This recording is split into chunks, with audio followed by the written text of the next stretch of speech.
नमस्कार, बहुत स्वागत है आपका डिबेट लाइव बड़ी बहस मध्य प्रदेश में। मैं हूं आपके साथ अमित शर्मा।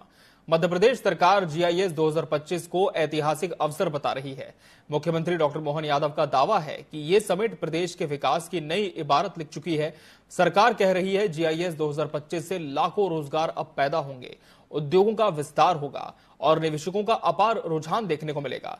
लेकिन कांग्रेस सवाल उठा रही है कि क्या ये वाकई आर्थिक क्रांति है या सिर्फ आंकड़ों की बाजीगरी, और क्या ये दावा जमीनी सच्चाई से मेल खाता है। चर्चा करेंगे आज एमपी डिबेट लाइव के इस एपिसोड में इसी विषय पर। उसके पहले एक नजर इस स्पेशल रिपोर्ट पर।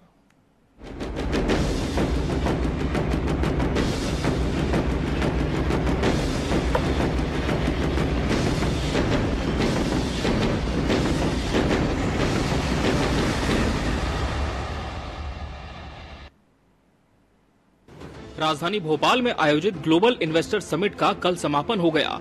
निवेश के महाकुंभ कहे जाने वाले इस आयोजन को लेकर सरकार काफी गदगद है।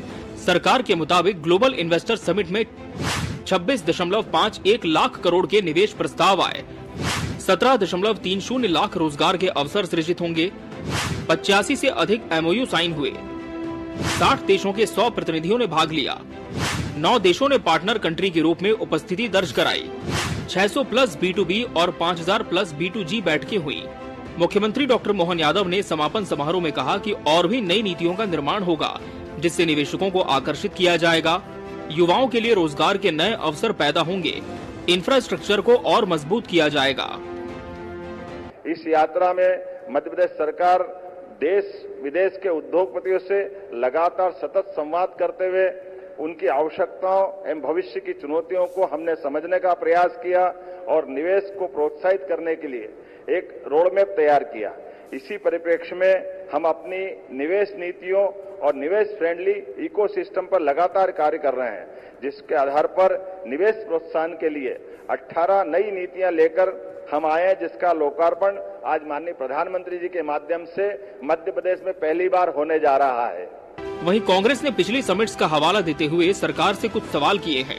विपक्ष ने पूछा है कि पुराने निवेश प्रस्ताव कितने साकार हुए, जितने उद्योग लगाने की बात एमओयूज में हुई, क्या वो धरातल में स्थापित हुए, निवेश से कितने युवाओं को हकीकत में नौकरी मिली। कांग्रेस ने कुछ और अहम सवाल उठाते हुए सरकार से पूछा है कि सोलर एनर्जी उत्पादन की उच्च क्षमता के बावजूद ग्रामीण इलाकों में बिजली कटौती की समस्या क्यों बनी हुई है। क्या राज्य के उद्योगों और घरेलू उपभोक्ताओं को सस्ती दरों पर सौर ऊर्जा उपलब्ध कराई जा रही है। क्या पीथमपुर, रतलाम और देवास के इंडस्ट्रियल जोन में एमएसएमई सेक्टर को पर्याप्त सरकारी सहयोग मिल रहा है। टेक्सटाइल सेक्टर को अंतर्राष्ट्रीय प्रतिस्पर्धा के अनुकूल बनाने और पारंपरिक बुनकरों को योजनाओं का लाभ देने में सरकार कितनी सफल रही है। देखिए, लगभग ये 7 जो है इन्वेस्टर्स मीट पहले हो चुकी, ये 8वीं थी और उसी तरह के दावे किए शिवराज जी ने भी। हमारे प्रदेश के किसानों की जमीनें लाखों हेक्टर जो है वो इन्वेस्टर्स को दे दी और कोई भी इंडस्ट्री जो है उस धरातल पे आकार नहीं ले पाई। सरकार का खुद का कहना है कि हमारा जो इम्प्लीमेंटेशन रेशो है वो मात्र 10% है। और हमारे जब प्रधानमंत्री जी आए तो उन्होंने भी केवल जो है जमा खर्ची की, उद्योगीकरण के लिए मध्य प्रदेश के कोई ऐसा पैकेज नहीं दिया, कोई ऐसी पर्ची नहीं निकाली, भोजन तक ढंग से उनको नहीं करा पाए। तो आप बातें करेंगे कि वो आके यहाँ इन्वेस्ट करेंगे। कांग्रेस के इन आरोपों पर बीजेपी ने पलटवार करते हुए कहा कि विपक्ष सिर्फ नकारात्मक राजनीति कर रहा है और विकास को समझने में असमर्थ है। कि एक जमाना था जब मध्य प्रदेश को बीमारू राज्यों में गिनती की जाती थी। रोड, बिजली, सिंचाई, पानी की उपलब्धता, हर क्षेत्र में मध्य प्रदेश बीमारू माना जाता था। भारतीय जनता पार्टी के सातत्यपूर्ण 20 साल के शासन के बाद आज मध्य प्रदेश में 5 लाख किलोमीटर सड़क नेटवर्क बना है, 6 हवाई अड्डे हैं, 31 गीगावाट की ऊर्जा क्षमता है, जिसमें से 30% क्लीन एनर्जी है।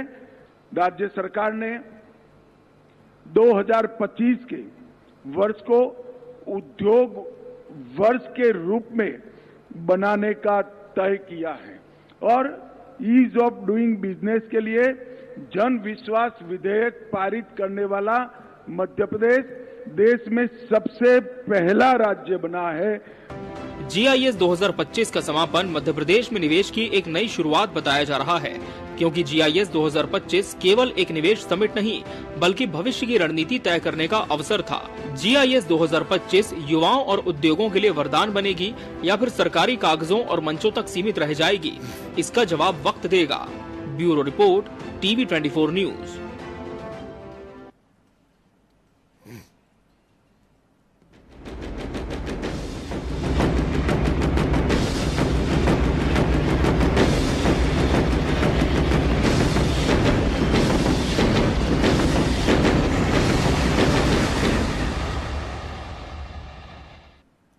तो 2 दिवसीय निवेश के इस महाकुंभ पर आधारित ये विस्तृत रिपोर्ट आपने देखी और अब सवाल ये है कि इतिहास तो बन चुका है निवेश, लेकिन GIS आगे कितना साबित होगा विशेष।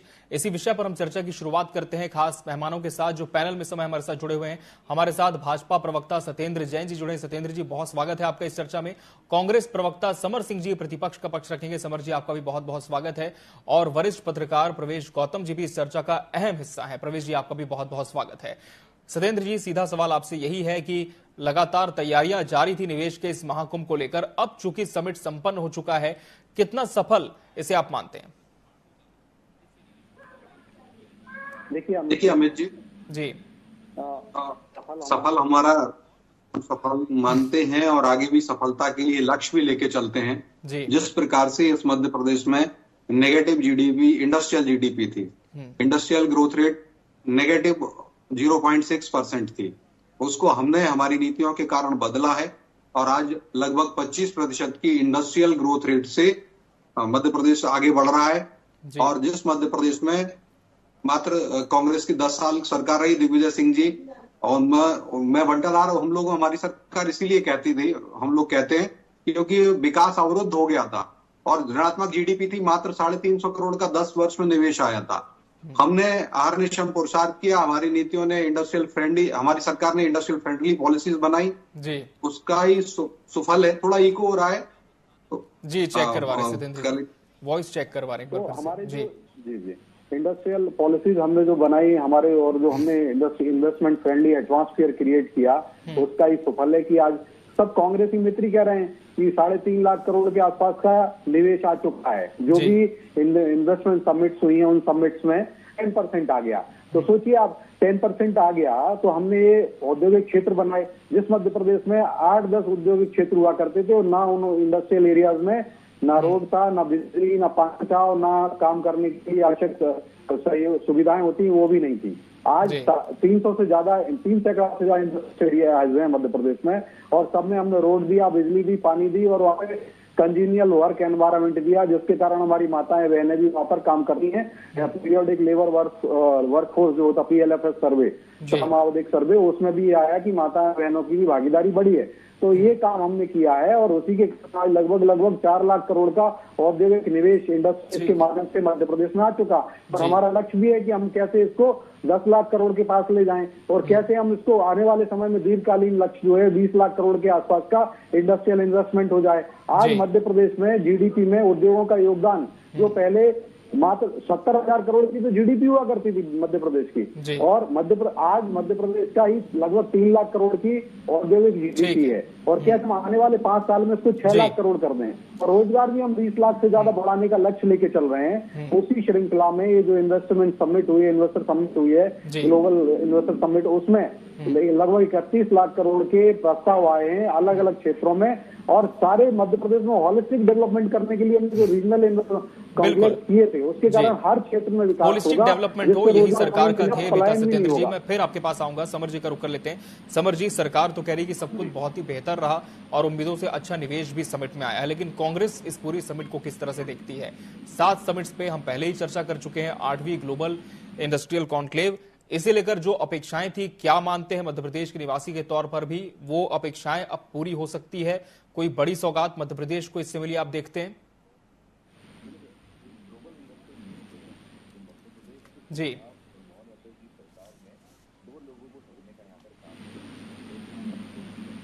तो दूसरे हैं वो जो विदेशी और देशी निवेशक जो कि इनकी छोटी बातों में आए। पहली बात तो उन्होंने बदलाव कैसे करा कि उनके हार्ड अर्न मनी को इन्होंने गड्ढे भरने में और रंग रोगन करने में खर्च किया, अपनी छवि चमकाने में खर्च किया। और दूसरी बात है कि जो निवेशक आए थे विदेशी और देशी, उन लोगों को मध्य प्रदेश की झूठी छवि दिखाने की कोशिश करी। हमें अभी तथाकथित चाणक्य साहब जो अमित जी हैं, अमित शाह जी, उनको सुन रहा था, वो कह रहे थे कि बीमारू राज्य होता था।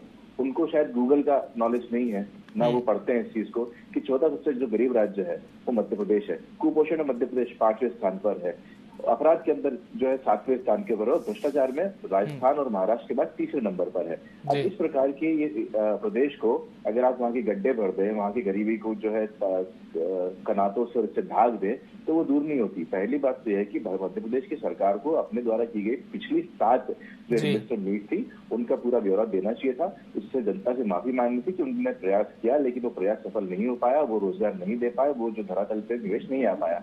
और उसी प्रकार से निवेशकों को ये वादा दिलाना था कि आज तक जो हुआ है वो पुरानी बात हो गई। अब हमारा जो आगे की मंशा जो है वो है अच्छा निवेश लाने की, प्रदेश को समृद्ध बनाने की और निवेशकों को सुविधा देने की। लेकिन वो सब न करते हुए प्रदेश की जनता से और निवेशकों से झूठ बोला गया। दूसरी मैं बात करना चाहूंगा कि हमारे मित्र जब भी कुछ बात होती है भारतीय जनता पार्टी से पूछो तो राष्ट्रीय स्तर पूछो तो नेहरू जी जो जिम्मेदार हो जाते हैं, और प्रदेश स्तर पूछो तो ये 2003 में पहुंच जाते हैं। मतलब पिछले 20 साल का जो टेन्योर है गायब भी हो जाता है। उन्होंने कहा कि 17,000 की जीडीपी तो 16,000 करोड़ का कर्जा था।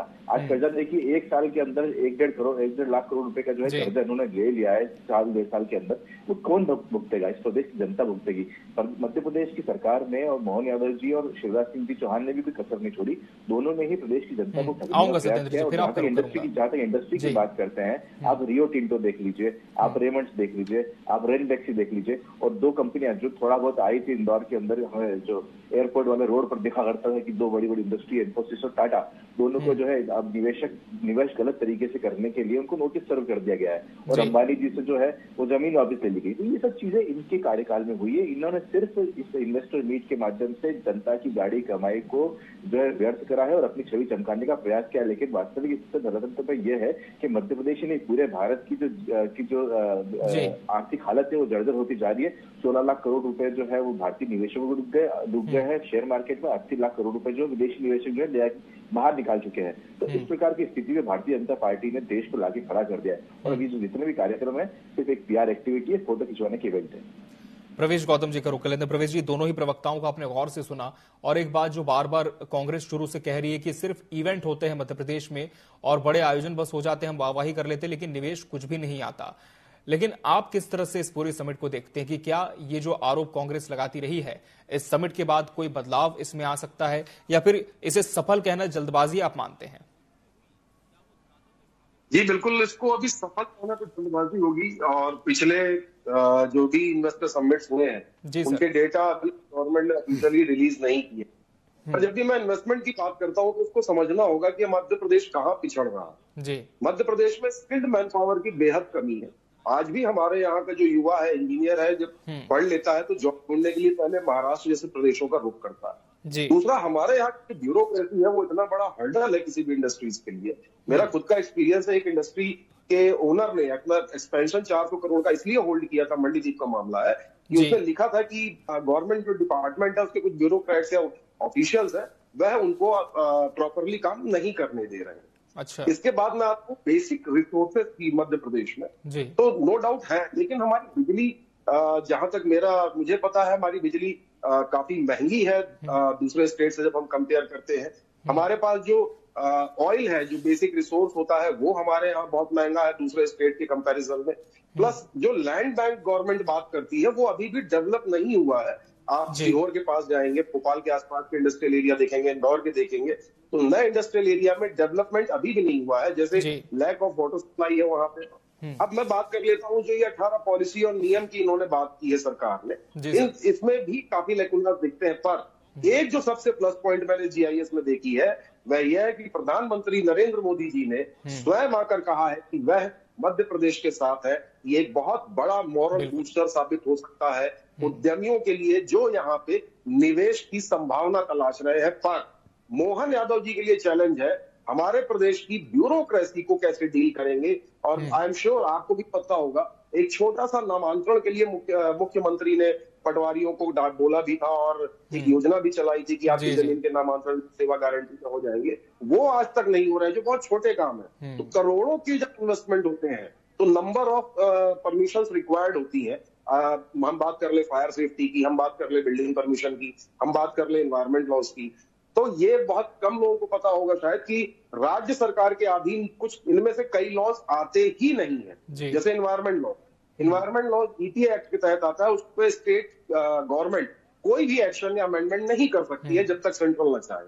तो ये बोलना बेईमानी होगा कि हमने परमिशन या पॉलिसीज में बदलाव किया है। मैं मानता हूं कि बिल्डिंग परमिशन से रिलेटेड या अदर डिपार्टमेंट की परमिशन से रिलेटेड शायद कुछ इन्होंने फ्लेक्सिबिलिटी लाई हो, पर अभी तक तो वह धरातल में नहीं दिख रही है। मैंने अभी कल ही मेरी किसी एक सीनियर ऑफिशियल से बात हो रही थी, मैंने कहा ये जो 18 पॉलिसियों की बात हो रही है इसमें क्या दिखेगा, क्या नया होगा, तो इसका जवाब उनके पास नहीं था। अब एक और जो मेजर पॉइंट है वो ये है कि जो इन लैंड बैंक हमारे पास अवेलेबल है, क्या वहां पे पानी की उपलब्धता है? क्योंकि यदि ग्राउंड वाटर बोर्ड की अथॉरिटी की रिपोर्ट देखें तो मध्य प्रदेश की कई सिटीज में ग्राउंड वाटर का लेवल रेड मार्क को टच कर चुका है, यानी बहुत जल्दी हम उम्मीद कर सकते हैं कि कई जगह बोरिंग प्रोहिबिटेड हो जाएगी। वैसे है भी, गर्मियों में हो जाती है। आज भी शहरों में आप देखेंगे कई बस्तियों में टैंकरों से पानी सप्लाई होता है। तो इन सब चीजों से गवर्नमेंट कैसे ओवरकम करेगी, इसका कोई रोड मैप न तो मुख्यमंत्री जी के जवाब लेते हैं। जी बिल्कुल सत्येंद्र जी, जवाब दीजिए। अभी फिलहाल स्किल्ड मैन पावर्स की कमी है मध्य प्रदेश में, ब्यूरोक्रेसी हर्डल्स है, तेल महंगा है और अनडेवलप्ड लैंड बैंक्स है। क्या इन्हें चुनौती मानते हैं, स्वीकारते हैं कि जमीन पर इस तरह की स्थितियां हैं और ये कहीं ना कहीं चैलेंज हो सकता है? देखिए, हम ये चुनौतियों को लेते ही है क्योंकि हमारा काम है जनता की कल्याण करना, अधिक से अधिक उद्यमिता का अवसर सृजित करना, अधिक से अधिक रोजगार सृजित करना, निवेश को बढ़ाना। और आप देखिए, वही आशीष घोष हैं, राजीव गांधी जी उनकी बड़ी प्रशंसा किया करते थे, बड़े अर्थशास्त्री थे। वो कहते थे मध्य प्रदेश कभी भी एग्जिट नहीं कर पाएगा, आगे नहीं बढ़ पाएगा, बीमारू ही रहेगा। लेकिन जब से भगवान की जनता ने मध्य प्रदेश को अवसर दिया, आज मध्य प्रदेश विकास के पथ पर कुलाचे भर रहा है। कहाँ मध्य प्रदेश 28 राज्य और यूनियन टेरिटरीज जो हैं उनमें सबसे फिसड्डी हुआ करता था। आज मध्य प्रदेश टॉप 10 स्टेट्स में है और हम लक्ष्य लेके चलते हैं कि हम कैसे टॉप 5 स्टेट्स में आए मध्य भारत के, तो उस दिशा में आगे बढ़ रहे हैं। और जिस प्रकार से हमने जो निवेश और आर्निशम पुरुषार्थ किया, देखता भी है 4 लाख करोड़ का निवेश तो ऐसे ही नहीं आ जाएगा। कांग्रेस ही स्वीकार रहे हैं तो मैं बता रहा हूँ तो ये है ऑलरेडी, और आगे भी हम चाहते हैं 20 लाख करोड़ का निवेश हो जाए आगे बहुत शीघ्र। ये जो इन्वेस्टर समिट्स हुई हैं, ये सब हुए हैं, इसमें हम जो निवेश के लिए जो निवेशक आ रहे हैं उनसे सरकार अधिकारी स्वयं ही अप्रोच करेंगे। ये पूरा पैराडाइम शिफ्ट कर दिया गया है, निसंदेह उसका फायदा मिलेगा। जिस प्रकार से जो जल की उपलब्धता की बात है, तो आप देखिए रिवर लिंकिंग प्रोजेक्ट जिसको कांग्रेस उपहास उड़ाती थी, मजाक करती थी और कहती थी कि भारतीय जनता पार्टी अटल जी का ये बेवकूफी वाले स्टेप्स बताती थी। आज सुप्रीम कोर्ट ने कहा, सुप्रीम कोर्ट के निर्देशानुसार 2 river linking project Madhya Pradesh से चल रहे हैं, चाहे वो केन बेतवा प्रोजेक्ट हो या पीकेसी पार्वती काली सिंधु और चंबल प्रोजेक्ट हो, ये सारे मध्य प्रदेश और मध्य प्रदेश नदियों का मायका है। सेमीकंडक्टर पॉलिसी में चिप मध्य प्रदेश में बनेगी और जिसमें कि सबसे ज्यादा जल लगता है। अभ्रक हमारे यहाँ पर बहुत है, माइका का भी उपयोग बहुत उसमें लगता है रॉ मटेरियल में। मध्य प्रदेश सेमीकंडक्टर के लिए भी बहुत बड़ा एक एपिसेंटर होने वाला है उद्यम क्रांति का। तो हम ऐसे काम कर रहे हैं, जल की उपलब्धता बढ़ाई। कानून की बात कर रहे थे, 40,000 से ज्यादा कानून तो मध्य भारत के अंदर प्रधानमंत्री मोदी जी ने खत्म किए हैं। और मध्य प्रदेश में भी अगर उद्योग स्थापित करने के लिए पहले 38 अनुमतियां लगती थी, एनओसी लगती थी, उनको हमने सिंप्लीफाइड करके अब मात्र 10-11 अनुमति लेनी पड़ती हैं। और जो भूमि जो रहती थी उसको भी 28 दिन में, किसी को भी भूमि या उद्योग के लिए जो सारी अनुमतियां हैं वो 28 दिन में मिल जाएंगी। फिर निवेशक का कार्य हो जाएगा, अपना उद्यम लगाएं वो समय पर। तो ये सारे काम हम अमित जी कर रहे हैं और साथ ही साथ लोक सेवा गारंटी से भी इसको जोड़ने के लिए काम किया जा रहा है। आर्निशम हम और साइबर तहसील प्रारंभ की, साइबर तहसील में ऑटो ये सारा काम हो रहा है। साइबर तहसील प्रारंभ करने वाले, नवाचार करने वाले डॉक्टर मोहन यादव जी ऐसे मुख्यमंत्री हैं। और संपदा 2.0 चल रहा है, ऑटो नामांतरण हो रहा है। साथ ही साथ जो मेरे मित्र कह रहे थे कि शेयर मार्केट, देखिए शेयर मार्केट जो है बिल्कुल अलग मार्केट होता है, निवेश और रिया जो अलग जो सो रहता है। तो उसमें पहले जब कांग्रेस की इसमें राहुल गांधी जी को भी लाभ मिल रहा है। राहुल गांधी जी ने भी अपना हलफनामा दिया था, उसमें शेयर से करोड़ों रुपए कमा लिए उन्होंने। 3 करोड़ में उनका 4-4.5 करोड़ रुपए हो गया था। अब मैं उस पर नहीं जाता, लेकिन ये 50 लाख करोड़ का मार्केट था, शेयर मार्केट 2014 में। आज वो मार्केट बढ़कर के 450 लाख करोड़ के आसपास हो गया। हमने इसको भी फ्रेंडली बनाया, इसको इससे निवेशक नहीं कहलाते वो बिल्कुल, वो एक अलग तरह की प्रक्रिया हो जाती है। मैं विपक्ष का भी रुख कर लेता हूं। समर सिंह जी, क्या मानते हैं कि चुनौतियों को सरकार भली भांति पूरा करने की दिशा में आगे बढ़ रही है? आऊंगा सत्येंद्र जी, पूरा मौका आपको दिया, फिर से मैं आपका रुख करूंगा। समर सिंह जी जवाब दें जी। पहली बात तो है कि भारतीय जनता पार्टी की सिर्फ बातों में प्रदेश का विकास दिखता है, और जहां तक सत्येंद्र जी ने कहा कि टॉप 10 प्रदेशों में है, तो मैं तो कहूंगा टॉप 5 प्रदेशों में आपका प्रदेश, जिसके अंदर शिक्षा, अशिक्षा, भ्रष्टाचार, अपराध, करप्शन, ये सारी चीजें हैं, और कुपोषण भी। दूसरी बात में क्या था कि गौतम साहब ने बात कही लैंड बैंक की, क्योंकि मैं जहाँ रहता हूँ मेरे शहर में भी एक जो है इंडस्ट्रियल एरिया बना है, जो मेरे जो मुख्य शहर से 20 किलोमीटर 22 किलोमीटर लगभग दूर है। वहाँ पर आप देखेंगे सिर्फ एक लैंड को जो है डिस्क्राइब कर दिया गया है कि वो एक लैंड है जहाँ पर आप, लेकिन वहाँ पर रोडों की व्यवस्था, पानी की व्यवस्था, जल की व्यवस्था, इसके अलावा लॉ एंड ऑर्डर की व्यवस्था। अब आप देखिए ना, मैं हमेशा एक बात जो मैं काफी प्रवक्ताओं से पूछा भारतीय जनता पार्टी के, कि जब वहाँ पर इंडस्ट्री आएगी, वहाँ पर वर्कर आएंगे, वर्कर की फैमिली आएंगी, उनके बच्चे आएंगे, तो वहाँ पर उनके परिवार का, उनकी महिलाओं का, उनके बच्चों की लॉ एंड ऑर्डर की क्या व्यवस्था रहेगी, वहाँ पर जल की, बिजली की क्या व्यवस्था रहेगी, वहाँ पर जब आप इंडस्ट्री बनाएंगे तो वहाँ पर उनकी शिक्षा की क्या व्यवस्था रहेगी, स्वास्थ्य की, ये बहुत सारी मूलभूत समस्याएं हैं। मध्य प्रदेश की सरकार ने सिर्फ एक जो है इवेंट की जल्दीबाजी के अंदर अपनी छवि को चमकाने के लिए मोहन यादव जी ने जो आते से ही तो धड़ाधड़ चौके और छक्के मारना चालू कर दिया, जैसे मास्क को जो है वितरण जो है बंद कर दिया था खुले में। आप देखिए उन्होंने लाउड स्पीकर बंद कर दिए थे। अब रोज जो शादियां चल रही है अपने शहरों में, भोपाल, इंदौर, उज्जैन में, तीनों जगह पर हावी होके आया। वहां पर मैंने देखा कि जो बेधड़ल्ले से जो है वहां पर लाउड स्पीकर का उपयोग कर रहा है, कोई अंकुश नहीं है। मास्क की आप बात कर रहे हैं, आप चलिए मेरे साथ भोपाल की कई गलियों के अंदर, वहां पर मैं आपको दिखा दूंगा मास्क किस तरीके से दिख रहा है। तो इनके आगे पाठ है, पीछे सपाट है। ये किसी भी अपनी योजना को जो है अभी तक नहीं चला पाए हैं। आप देखिए उन्होंने बोला था कि हम एयर एम्बुलेंस चालू करेंगे, कहाँ गई एयर एम्बुलेंस इनकी? आपने कहा था कि हम अंतर शहरी जो है वो विमान सेवा चालू करेंगे, जबलपुर को सुन लीजिए, तो जबलपुर को जोड़ते हुए वो कहाँ मिलेगी? लगाइए आप फोन, आप लगाइए फोन वहां पर, अगर कोई फोन उठा ले तो मेरा नाम बदल दीजिएगा। ये भारतीय जनता पार्टी सिर्फ झूठ बोलती है, कार्यक्रम करती है और उसके बाद खुद ही भूल जाती है। फॉलोअप के नाम पे मध्य प्रदेश सरकार जीरो है। और जहां तक बात है मध्य प्रदेश की, तो मध्य प्रदेश पहला तो एक लैंडलॉक प्रदेश है, जहां पर सेंटर में होने के कारण ये हब बन सकता था सभी प्रकार के व्यापारों का। लेकिन आप देखिए मध्य प्रदेश के अंदर आप डायरेक्ट फ्लाइट कनेक्टिविटी, आप बोलते हैं कि हम जो है इसको साइबर सिटी बनाएंगे, हम इसको जो है इलेक्ट्रॉनिक सिटी बनाएंगे, लेकिन आप जाके देखिए डायरेक्ट फ्लाइट कनेक्टिविटी के नाम पर आप पिसड्डी हो। मुश्किल से 5 या 6 जो राज्य है वहां पर डायरेक्ट फ्लाइट कनेक्टिविटी आपकी। और विदेशों की अगर बात करें तो सिर्फ दुबई एक फ्लाइट जाती थी, वो भी बंद हो चुकी है। इस प्रकार की आपकी फ्लाइट कनेक्टिविटी है। और गौतम साहब जिस प्रकार से आपने कहा कि बिजली यहाँ पर महंगी है बनिस्बत अदर स्टेट से, आपने कहा कि जो तेल है, ऑयल है, जो डीजल है, वो महंगा है बनिस्बत से। तो सरकार को पहले तो इन सब चीजों पर काम करना होगा, उसके बाद में जाके इस प्रकार के आयोजन करें। आयोजन मुझे लगता है कि पूरे पैसे व्यर्थ होते हैं। जहां तक विदेशी निवेशकों की बात करी, मैं आपको याद दिलाना चाहूंगा, मैं 10 मिनट पहले एक जो है खबर पड़ी थी कि शिवराज सिंह जी की छठी जो इन्वेस्टर मीट हुई थी, उसके अंदर भी विदेशी निवेशक आए थे, इजराइल से हुआ। आप मुझे सत्येंद्र जी, आपको चैलेंज है, आप पिछले 2 घंटे, आप आधे घंटे के अंदर मुझे बता दीजिए कि कितने विदेशी निवेशक जो है शिवराज सिंह जी कार्यकाल में आए थे और कितने लोगों ने निवेश किया। तीसरी बात आपने कही कि 3.5 लाख करोड़ का जो निवेश आया।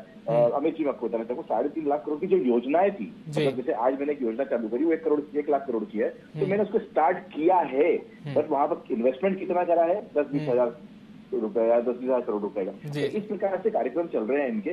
अगर वास्तविकता में जाए तो ऐसे 10% है, और अगर धरातल पे जाकर देखा है 3.3% के आसपास इनकी जो सक्सेस रेट है। इस पे मैं जवाब लेता हूँ सत्येंद्र जी, लेकिन वरिष्ठ पत्रकार प्रवेश जी का मैं रुक करूंगा। प्रवेश जी, ये जो तमाम तथ्य विपक्ष ने रखे, जमीन पर कितना सच मानते हैं कि वाकई हम आयोजन करते हैं, उसके बाद फॉलो अप करने में कहीं कोई कमी रहती है? और GIS के बाद अब क्या प्लानिंग होनी चाहिए, क्या विजन होना चाहिए सरकार का? इसमें बहुत बेसिक बात जो मैं जरूर जोड़ना चाहूंगा जी, कि जब भी हम एम्प्लॉयमेंट की बात करते हैं, इंडस्ट्री कोई आती है, इन्वेस्टमेंट आता है, तो हम हर बार भूल जाते हैं कि परमानेंट एम्प्लॉयमेंट कितने लोगों को मिलेगा।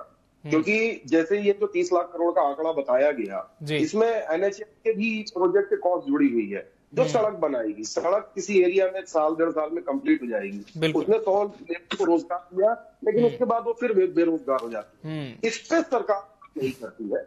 तो मुझे ऐसा लगता है कि ये जो आंकड़े आए हैं वह आंकड़े धरातल पे आने में मुझे अभी तो नहीं दिख रहा, नजदीक समय में हो सकता है मोहन यादव जी के कार्यकाल में भी न देखने को मिले।